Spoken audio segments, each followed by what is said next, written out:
Channel 16 UCC Evening News. Kayla here. What would you do if you saw someone getting robbed? Recently, our cameras caught an incident at Texas A&M University, Corpus Christi, of a woman getting into an altercation with a man. Let's take a look at the footage.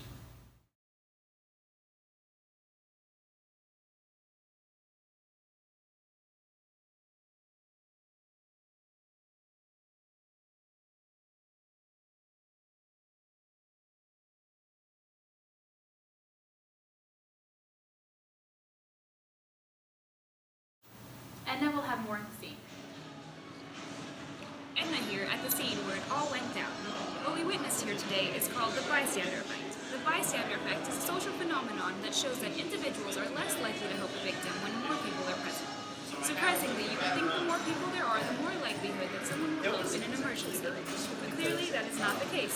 The reason for this is due to the ambiguity of the situation and the diffusion of responsibility.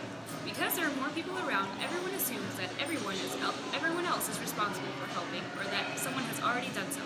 The problem is that with everyone thinking the same way, in a real emergency, no one would offer help. In order to help, there are 5 steps that need to be met. Let's take a closer look at these 5 steps. The first step is actually noticing the event. If an individual is distracted or in a hurry, they will fail to notice and fail to help. The second is interpreting the situation as an actual emergency. The more ambiguous the situation is, the less likely that someone is to interpret it as an emergency, and less likely they are to help. Next is assuming responsibility. Don't stop to wonder if anyone else will help. Just go ahead and do it. The fourth step is knowing the appropriate form of assistance. Often, people will not help because of their lack of knowledge on the situation. And the last step is implementing a decision. If someone goes through all 4 of the previous steps, they can still fail to help due to the cost of helping being too high. As long as someone goes through all 5 of these steps without any form of distraction, someone is more likely to intervene. Just remember to be safe, don't put yourself or anybody else in danger, and when in doubt, call 911. Now back to you, Kayla, and social psychologist Otilia Cruz. Thanks, Edna. So I'm here today with social psychologist Dr. Cruz talking about personality traits. Let's talk personalities. So it may not come as a surprise to know that your personality has an effect on whether or not you do something to help. Say you're in a good mood, then it's likely you will help the person in the situation. But if you're in a bad mood, then you are even more likely to help out. Hoping that the good you do will get rid of the bad feelings inside of you.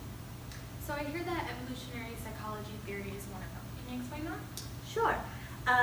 Evolutionary psychology theory focuses more on instinct and genes. Many of us have that instinct in us that say family is blood, so I would choose my family over anything and everything. That way of thinking is kin selection, where people are more likely to help genetic relatives over non-genetic relatives in emergency situations, of course.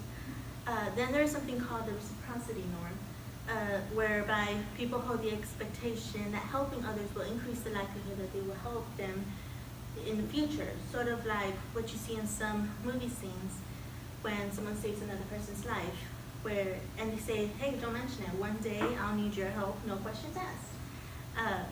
That's a lovely thing to look forward to, huh? Mm-hmm. There are some more.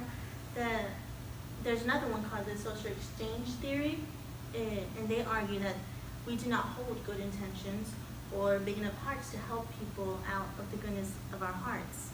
In other words, people help when the benefits outweigh the costs. So this theory is for the selfish and greedy people. Finally, there are people with empathy, the good people. Their reason for helping people are not for personal gain or selection of people, but they help people purely out of altruistic reasons, no matter what happens to them. This is known as the empathy altruistic hypothesis. So much like Katniss from the Hunger Games, who volunteered for her sister, she did it even if that meant it could cost her her life. So perhaps some people in the crowd during the robbery at UCC had these personality or motives, but the person robbed did not trigger the traits in the others' personalities to receive help. Let's just hope there's always a person with an altruistic personality around to help us when we're in need. Alrighty, thank you, Dr. Cruz. Now back to Edna with Officer Young. Back at the scene here with Officer Young to talk about ways to prevent the bystander effect. Thanks, Edna. The first thing you can do for prevention is just being aware of the bystander effect. Second, you want to know that there are other factors in helping someone, such as not wanting to be helped, the nature of the bystander, as well as how close you are to the victim. Lastly, be mindful of barriers in helping in an emergency. Do the right thing and overcome your inhibitions. If you're in need of help, make sure to single a person out to help and clearly ask for assistance. Thanks, Officer Young. Now be sure to go out there and help some folks out. If you see this man, call 911.